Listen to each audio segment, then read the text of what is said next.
라운드 로빈 방식을 간트 차트 그리는 법입니다. 너무 쉽죠? 그래서 이 구하는 건 뭐 할 수 있겠죠, 여러분들? 어떻게 구하면 돼요?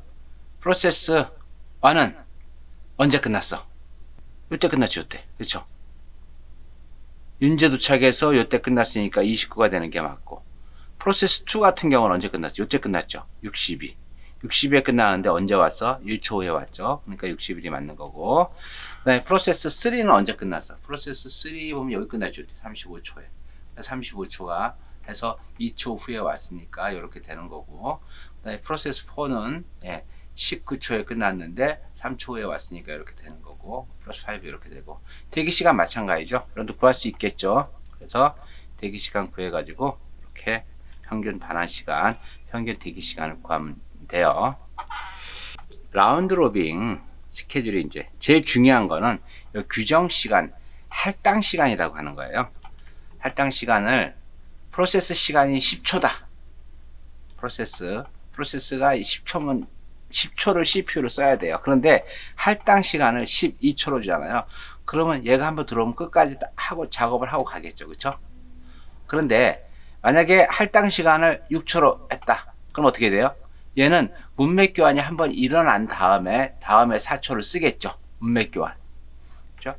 이거를 할당 시간을 1초로 주면은 문맥 교환이 몇 번 일어나요? 9번 일어나겠죠. 이렇게. 그래서 규정 시간이 작으면 작을수록 문맥 교환 횟수가 많아지니까 문맥 교환 때문에 발생하는 부하가 생기겠죠. 그렇죠?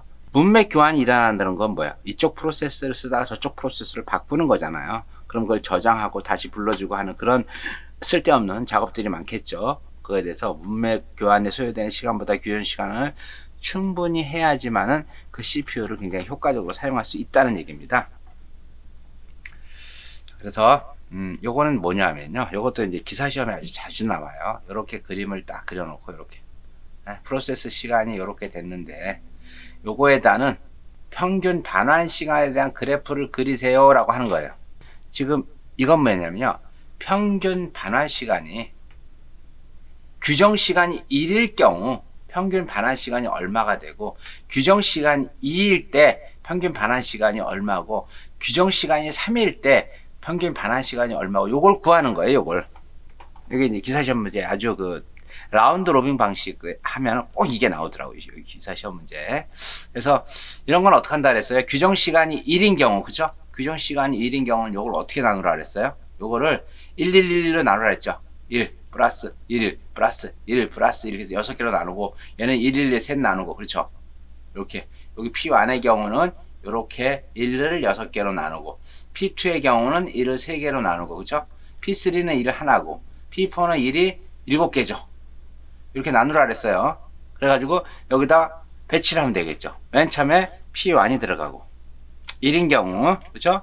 P1이 들어가고 그 다음에 P2가 들어가겠죠. 그렇죠? 얘 들어갔으니까 얘 들어가야 되겠죠. P2 그 다음에 얘 들어가야죠. P3 그 다음에 P4 얘 들어가야죠. 다 썼으니까 다시 P1으로 와야 되겠죠. P1 그렇죠? 그 다음에 P2 얘 들어가야 되겠죠. 그 다음에 P3는 없으니까 P4가 들어가겠죠. 얘 그렇죠? 그 다음에 다시 P1에 세 번째로 들어가겠죠. 이게 세 번째 들어가고 그 다음에 P2에 세 번째 들어가고 요거 그렇죠? 그 다음에 P4에 세 번째 들어가고 그 다음에 P1에 네 번째 들어가고 P4에 네 번째 들어가고 그렇죠? P1에 다섯 번째 들어가고 P4에 다섯 번째 들어가고 그 다음에 P1에 여섯 번째 들어가고 P4에 여섯 번째 들어가고 P4에 일곱 번째 들어가고 이렇게 되겠죠. 이해되셨나요? 그러면 요거 가지고 평균 반환 시간 구할 수 있겠죠? P1 같은 경우는 어떻게 돼요? P1은 언제 끝났어요? 요때 끝났죠. 요때 15 그쵸? 15에 끝났고 P2는 언제 끝났어? 9초에 끝났죠. P3는 언제 끝났어? 3초에 끝났죠. 여기 P3는 3초에 끝나고 그죠? P4는 언제 끝나요? P4는 17초에 끝나죠. 이렇게 17초에 이렇게. 그래서 P1은 15초, P2는 9초. 이렇게 해서 계산을 하게 되면 평균 반환 시간이 11초가 나오는 거죠. 그 다음에 규정 시간, 그래서 여기가 이제 11초가 답이 나온 거야. 이렇게 11초. 이어서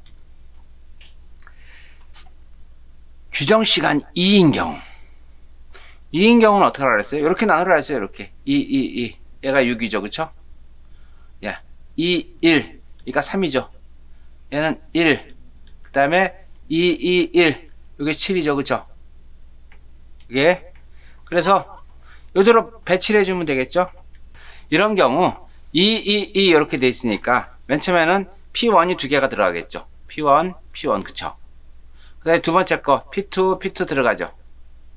그리고 세 번째 거, P1은 하나만 들어가겠죠. 하나만. 이렇게 하나밖에 없으니까. 그 다음에 P4가 두 개 들어가겠죠. 하나. 규정 시간이 2니까. 그 다음에, 다시, P1으로 와서 두 개 들어가겠죠. P1. 그쵸? 그 다음에 P2는 하나만 들어가겠죠. P2 하나. 그 다음에 P3 없으니까 P4 두 개 들어가겠죠. P4. 그 다음에 P1. 그쵸? 네, P2는 없으니까, P3 없으니까 P4 들어가겠죠. P4. 그 다음에 다시 P4 하나 남았으니까 P4 하나 들어가고, 이렇게 들어가겠죠.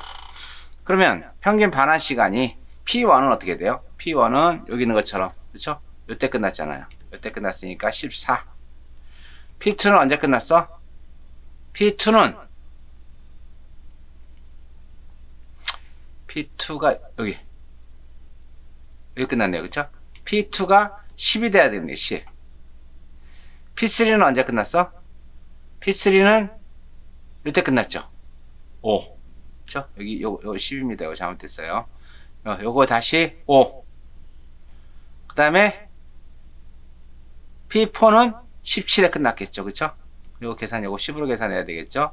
P 지금 2가 요때 끝났죠? 요때 끝난 거 아니죠? 그러니까 여기 10이 되는 거죠. 여러분들이 그렇게 해서 계산했더니 11.5가 나온 거예요. 어떻게 돼요? 그럼 여기 11.5가 되는 거죠. 그 다음에 3인 경우 마찬가지 3경우를 이렇게 나누라 그랬어요. 그죠? 그래서 어떻게 한다? P1 그쵸? 3개 들어가고 그 다음에 여기 있는 P2 3개 들어가겠죠. 그 다음에 P3는 하나만 들어가겠죠. P4도 3개 들어가겠죠. 하나, 둘, 셋, P4. 그 다음에 다시 P1 3개 들어가겠죠. 이렇게 P1. 그 다음에 끝났고, 얘도 끝났고, 그 다음에 P4 3개 들어가겠죠. P4. 그 다음에 P1 하나, 남은 거 들어가겠죠. 그쵸? 그럼 다시 계산해보면 어떻게 돼요? P1은 언제 끝났어? P1은 요때 끝났죠. P1은 요때 끝났고, P2는 요때 끝났죠. P2는 요때 끝났잖아요. P3는 언제 끝났어요? 요때 끝났죠. 요때. 그러니까 7초. 여기 6초. 여기 13초. 그 다음에 P4는 17초에 끝났죠. 그래서 17초. 계산했더니 어때요? 10.75. 여기 10.75. 여기 나온 거예요. 여기. 이해되셨죠? 그래가지고 이 그래프를 여러분들이 다 그릴 수 있으셔야 돼요. 이 그래프가 맞는 거 그래갖고 이렇게 가기도 하고 저렇게 가기도 하고 1번, 2번, 3번, 4번 요 프로세스에 대한 라운드 로빈 시간에 대한 그래프가 맞는 것은 찾는 거예요. 라운드 로빈 방식은요 가장 중요한 게 이제 규정 시간이에요. 규정 시간이 얼마냐에 따라서 이렇게 평균 반환 시간이 차이가 난다는 거죠. 그래서 규정 시간이 길수록 평균 반환 시간이 짧아진다는 거죠. 그래서 라운드 로빈 방식의 장점, 동일한 점유율과 제한된 대기 시간을 공정하며 기하 상태가 발생하지 않는다. 실행 기회 프로세스가 알고 있을 때 구현이 용이하다. 프로세스의 짧은 응답 시간, 프로세스 최악의 응답 시간을 알 수 있다. 대기 시간이 선입선처리와 취소 작업 스케줄보다 적다. 이게 장점이고, 단점은 규정 시간량의 길이에 따라 성능이 달라진다. 하드웨어 타이머가 필요하고 평균 처리 시간이 높다. 맞추는 프로세스를 기다립니다. 이런 게 단점입니다. 그래서 나오는데 이제 멀티 레벨 큐, 그래갖고 다단계 스케줄링, 다단계 큐는 이 큐를 여러 개 놔두는 거예요. 여러 개의 큐를 만들어 가지고 그 큐에 따라서 최고로 높은 우선순위 그 먼저 처리해 주고, 시스템 프로세스 같은 거 있죠. 그 다음에 이제 온라인으로 처리하는 것들, 그 다음에 이제 대화식 편집 프로세스, 그 다음에 일괄 처리는 좀 낮게 해주고, 학생들 뭐 교육용, 실습용 이런 것들은 최소 순위로 줘가지고, 예, 최소 순위가 우선 높게 해준다는 얘기죠. 그래서 장점은 다단계 큐는 응답이 굉장히 빠르겠죠, 그죠? 우선순위를 큐로 만들어서 진행을 하니까. 근데 이제 단점은 준비 큐를 여러 개 만들어야 되고, 그 준비 큐에 대한 스케줄링 알고리즘을 줘야 되잖아요. 그것도 오버헤드잖아요, 그죠? 그리고 이제 우선순위 다단계 같은 거 만들면 제일 문제가 되는 게 프로세스를 무한정 대기하는 기화 상태가 발생할 수 있는 거죠. 그래서 이제 다단계 큐를 이제 보완을 해서 만든 게 다단계 피드백 큐예요. 다단계 피드백 큐는 다단계 큐인데 그 다단계 순위가 오래 지난번 얘기한 것처럼 에이징이라 그랬잖아요. 시간이 어느 정도 지나면은 큐 순위에서 한 큐로 올라가요. 이제 그림이 아주 잘 돼 있는데, 여기 보면은, 자, 제일 마지막 거는 이제 FCF 먼저 들어온 놈이 먼저 처리되는데, 오래 기다리면은 큐에서 3번 큐에서 2번 큐로 올라오고, 2번 큐에서 1번 큐로 올라오고, 1번 큐에서 0번 큐로 올라오면 되는 거죠.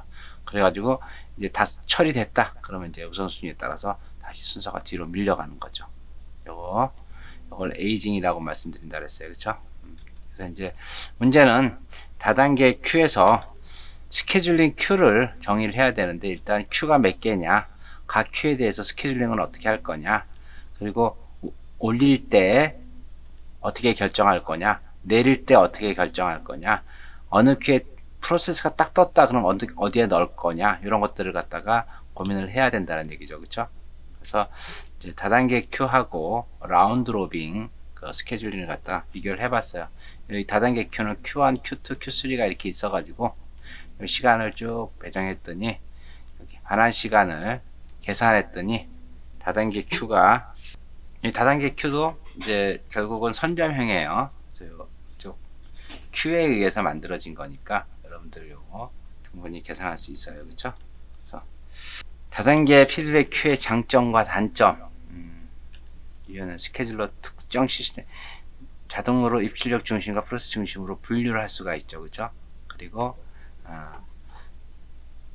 적응성도 굉장히 좋다. 근데 문제는 이제 이걸 다 설계하려면은 큐에 대한 설계도 하고 거기에 대한 스케줄링도 해야 되고 되게 복잡한 거예요. HRN 스케줄링 사실 거의 안 쓰는데, 이제 여기 시험을 HRN 스케줄링에 기사 시험 문제 아주 자주 이제 나옵니다. 이거 이제 요거는 뭐냐면 공식 있어요. 공식을 알고 있느냐 모르고 있느냐 이거 체크하려고 기사 시험에 나와요. 아무 의미 없는 건데, 이 HRN 스케줄링은 이 공식에 의해서 우선순위가 만들어지는 건데, 얘는 비선점이에요. 얘는 비선점 처리 방식입니다. 우선순위는 이렇게 처리가 되고, 문제는 뭐냐면 시스템 응답 시간은 이렇게 대기한 시간 플러스 서비스 받을 시간으로 시스템 응답 시간이 계산이 된다는 얘기입니다. 이게 HRN 스케줄링에 Q가 이렇게 들어가 있다. 요걸 가지고 여러분들 이렇게 간트 차트를 그려야 되고, 간트 차트 가지고 요거 대기 시간하고 반환 시간을 구해야 됩니다. 이 HRN 스케줄링 가지고 요 간트 차트를 그리는 방법, 공식이 있다 그랬어요, 그쵸? 공식이 서비스 받을 시간 분의 서비스 받을 시간 플러스 대기 시간, 요 공식 가지고 이걸 만들어야 되는 거예요. 이게 비선점이라고 말씀을 드렸죠. 비선점이니까 지금 P1은 도착을 했어. 그럼 무조건 진행이 되겠죠, 그쵸? 무조건. 지금 아무도 안 왔으니까 실행 시간 10초, 비선점이니까 10초를 먹겠죠. 근데 그 10초가 지난 다음에 요걸 가지고 그 공식에 의해서 우선순위를 결정해야 되겠죠. 이렇게 된다고요. 자, P2 같은 경우는 대기 시간이 28 플러스 9, 그죠? 그 다음에 28분의 28 플러스 9. 여기 28이잖아요. 그렇죠? 실행 시간 분의 기다린 시간. 얘가 지금 1초 후에 왔는데, 여기 1초 후에 왔는데, 지금 여기 왔는데, 지금 9초 동안 기다린 거잖아요. 그렇죠? 그래서 여기 28 실행 시간 플러스 대기 시간 나누기 실행 시간. 그래서 1.3이 나오는 거예요. P2는 P3 같은 경우는 실제 어떻게 돼요? 실행 시간이 6초죠. 그 다음에 대기 시간이 몇 초예요? 지금 이 P1이 실행하고 나서는 지금 10초 지냈으니까 얘가 지금 6초니까 8초가 되겠죠. 그쵸? 여기 2초에 왔는데 지금 10초 동안 기다렸으니까 10초 그러니까 8초가 되겠죠. 그래서 6 플러스 8 나누기 6 해서 2.3. P4 같은 경우는 어떻게 돼요? 마찬가지로 실행 시간이 4초잖아요. 그죠? 대기 시간은 얘가 10초 동안 실행했는데 3초 후에 왔으니까 7초가 되겠죠. 나누기 4에서 2.75. 그 다음에 P5 같은 경우는 자 실행 시간이 14초. 그 다음에 대기 시간은 몇 초예요? 10초에서 4초를 빼니까 6이 되는 거죠. 계산하면 1.4가 돼요. 그러면 여기서 제 숫자가 높은 게 뭐예요? P4가 숫자가 높은 거죠. P4가. 그래서 여기 P1이 끝나고 나면은 그 다음에 요 공식에 의해서 P4가 들어가는 거예요. 왜? 미선점이니까. 그 다음에 P4가 끝났어. P4가 끝났으면은 그 다음에 또 요 알고리즘을 계산을 해야 되겠죠. 이렇게 계산이 되는 겁니다. 이렇게. P4가 끝났다는 얘기는 뭐예요? 14초가 끝난 거잖아요. 그러면 얘의 실행 시간은 P1 끝났고 P4 끝났어요. 그럼 P2, P3, P5가 있단 말이에요. 그러면은 P2 같은 경우는 여기 28초, 여기 28초, 그쵸? 28초. 그 다음에 14초에 완료했는데 내가 도착을 1초 했으니까 13이 되겠죠? 기다린 시간이. 그래서 28 나눠서 1.4. 그렇죠? P3 같은 경우는 내가 실행 시간이 6초인데 지금 14초에서 2초 후에 왔으니까 12초가 대기 시간이 되겠죠? 그래서 3이 되는 거고. 그 다음에 P5 같은 경우는 내가 실행 시간이 14초잖아요. 그렇죠? 14초 하고 그 다음에 실행 완료한 시간이 14초에서 내가 도착한 시간이 4초니까 10이 되겠죠. 그렇죠? 그래서 1.7이 되는 거고. 그래서 뭘 수행해? 여기서 제일 빠른 P3를 실행하는 거죠. 그렇죠? 이렇게 얘를 P3가 실행이 되고 나면은 이제 이게 20이 되겠죠. 그렇죠? 20이 되고 요 공식에 의해서 계산하니까 P5가 실행이 되고 제일 마지막에 P2가 실행이 된다. 근데 아주 재밌는 거는 이거를 꼭 계산하지 않더라도 여러분들 대충 보면 어떻게 돼요? 대충 보면은 시간이 비슷하다. 그러면은 이 공식에 의해서 계산을 해야 되겠지만 비슷하지가 않다. 그럼 어떻게 하면 돼요? 이게 비슷하지 않다. 그럼 얘가 지금 순서잖아요. 그렇죠? 쇼티스트 자 퍼스트하고 똑같죠? 네, 4초짜리 먼저 실행되고 그 다음에 6초짜리 실행이 되고 그 다음에 14초짜리 실행이 되고 그쵸? 그 다음에 28초짜리 실행이 되고 뭐하고 똑같아요? 쇼티스트 자 퍼스트하고 비슷하죠. 그래서 이제 이거 기사시험 같은 데는 문제 나오면요 이 간트 차트를 갖다가 일일이 이렇게 공식을 넣어가지고 계산한 사람이 있고 잽싸게 이렇게 간트 차트 이 공식 안 넣어도 되겠죠. 간트 차트 여기 와서 빠른 거 순서대로 그리면 되겠죠. 그쵸? 물론 이게 뭐 여기 4초, 5초, 28초, 27초 이렇게 돼 있으면은 그거는 계산을 해야 되겠죠. 근데 이렇게 확 차이가 나는 것들은 계산하지 않고 바로 넣을 수가 있는 거죠. 그래서 간트 차트 그리고 나면은 여러분들 이거 쉽게 그릴 수 있겠죠? 이거는. 그래서 HRM 스케줄링 같은 경우는 장점. 자, 오늘 효율적으로 활용한다. 기하가 발생하지 않는다. 오버헤드가 높을 수가 있다. 그렇죠?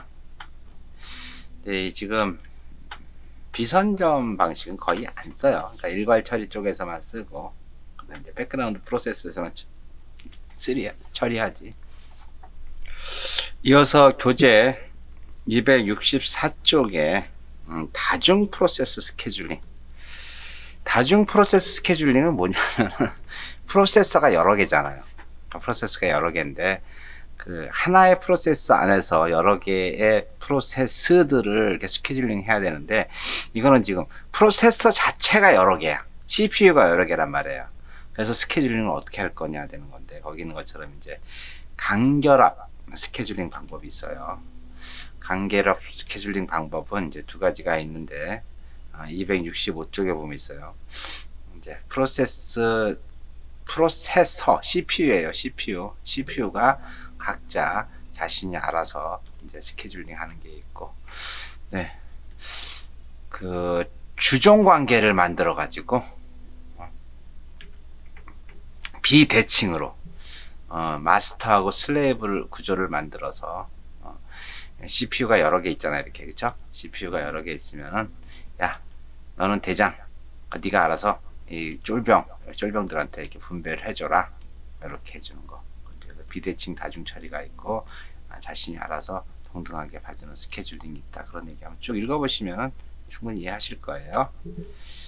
자, 그리고 이제 그 다음 페이지에 보면은 스레드 스케줄링이 있어요. 스레드 스케줄링은 뭐예요?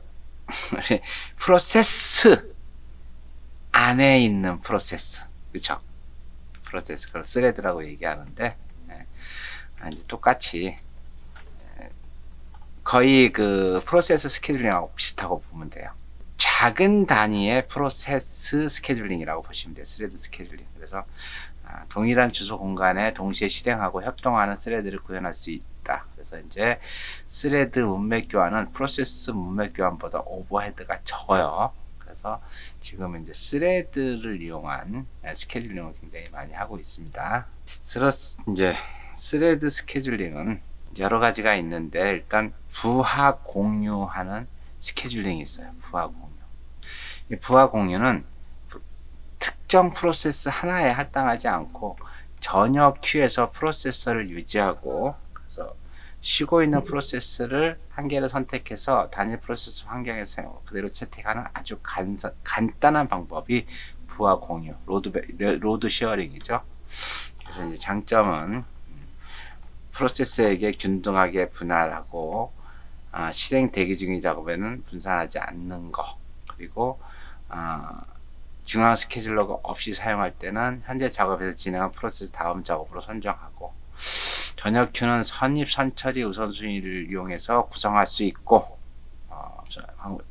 선입 선처리가 우수한 것으로 나타나는 게 이제 우리가 알고 있는 스레드 스케줄링 중에서 부하 공유 방법의 장점. 단점은 프로세스가 동시에 중앙키를 사용하게 되면 병목 현상이 발생할 수가 있고, 선점된 스레드들은 동일 프로세스상에서 실행을 재개하기, 선점된 것들은 안 된다는 거죠. 그리고 문맥 교환이 발생하는데 성능을 심각하게 저하시킬 수 있다. 이런 게 부하 공유 이제 스케줄링의 단점입니다. 그래서 이제 부하 공유 단점을 커버하게 나온 게 이제 갱 스케줄링인데 이 갱 스케줄링은 참, 얘네들은 명칭도 참 재밌는 것 같아요. 이 갱은요, 우리가 얘기하는 조폭입니다. 조폭은 어떻게 돼요? 조폭들은 몰려다니잖아요. 이 스케줄링을 하는데 한꺼번에 몰려다니면서 스케줄을 하는 걸 갱 스케줄링이라 그래요. 한꺼번에 왕창 해주는 거. 이제 이 갱 스케줄링을 하게 되면은 응용 프로그램의 어떤 부분을 실행하는 동안에 다른 부분을 실행하지 못할 때 이제 성능이 심각하게 떨어지는 이제 그런 문제가 발생을 하고,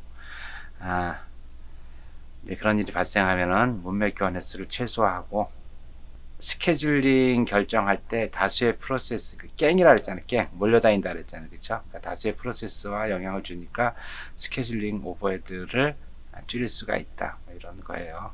전용 프로세스 할당하는 스레드 스케줄링이 있고, 스레드를 전담 프로세스를 할당해서 스케줄링을 제공하는 방법이에요. 그 다음에 이제 동적 스케줄링, 프로그램 스레드 수를 스케줄링 하면서 그때그때 동적으로 다시 이제 지정해 주는 걸 동적 스케줄링이라고 합니다. 그래서 스레드 스케줄링에 요런 종류가 있다는 거. 269쪽 보죠. 269쪽 이제 스케줄링 알고리즘을 평가를 어떻게 하느냐. 그래서 이제 알고리즘 평가하는 방법은 프로세스 이용률, 응답 시간, 처리율 이렇게 이런 걸 기준으로 이제 알고리즘을 평가합니다. 그래서 최대 응답 시간이 1초라는 제약 조건에서 프로세스 이용률, 평균 반환 시간이 전체 실행 시간에 사용적으로 비례하는 처리율 이런 것들을 가지고 실제 평가를 합니다. 그래서 평가 방법은 이제 분석적 평가 따라 그래가지고 실제 데이터를 가지고 여기 이제 간트 차트를 그려서 실제 평균 대기 시간하고 평균 반환 시간 같은 거 있죠. 그런 걸 이용해서 분석을 하는 겁니다. 그래서 이제 선입 선처리 같은 경우는 이제 스케줄링 평가를 하겠죠, 그렇죠? 선입 선처리 같은 경우는 이런 식으로 간트 차트에서 평균 대기 시간을 구하고, 그 다음에 비선점 최소 작업 스케줄링은 똑같은 걸 가지고 이렇게 평가를 하고, 그렇죠? 라운드 로빙 방식에 대한 것도 이제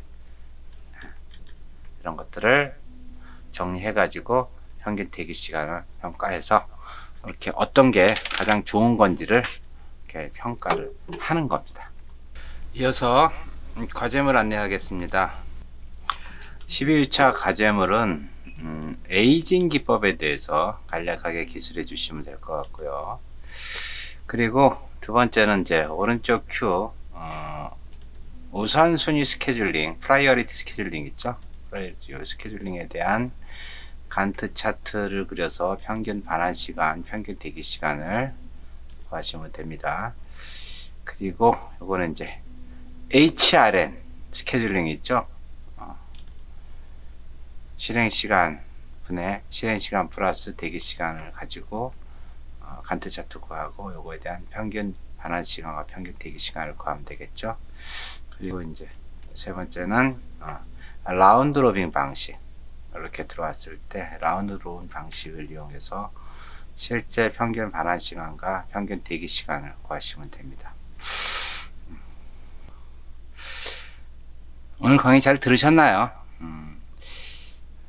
꼭 그 뒤에 있는 연습 문제를 풀어봤어야 되는데 시간 관계상 연습 문제를 못 풀어봤습니다. 혹시 기사시험 준비하는 학생들 있으면 그 연습 문제 꼭 한번 풀어보세요. 여기 스케줄링에 대해서는 꼭 한두 문제씩 나오더라고요. 꼭 여러분들이 한 번씩 풀어보고 사실 이런 것들은 산수예요. 산수. 여러분들 조금 개념만 알면은 다 맞출 수 있거든요. 그래서 여러분들이 꼭 그 연습 문제 한번 풀어봤으면 좋겠다 하는 말씀을 드립니다. 오늘 수고 많이 하셨고 다음 주에 봬요. 안녕.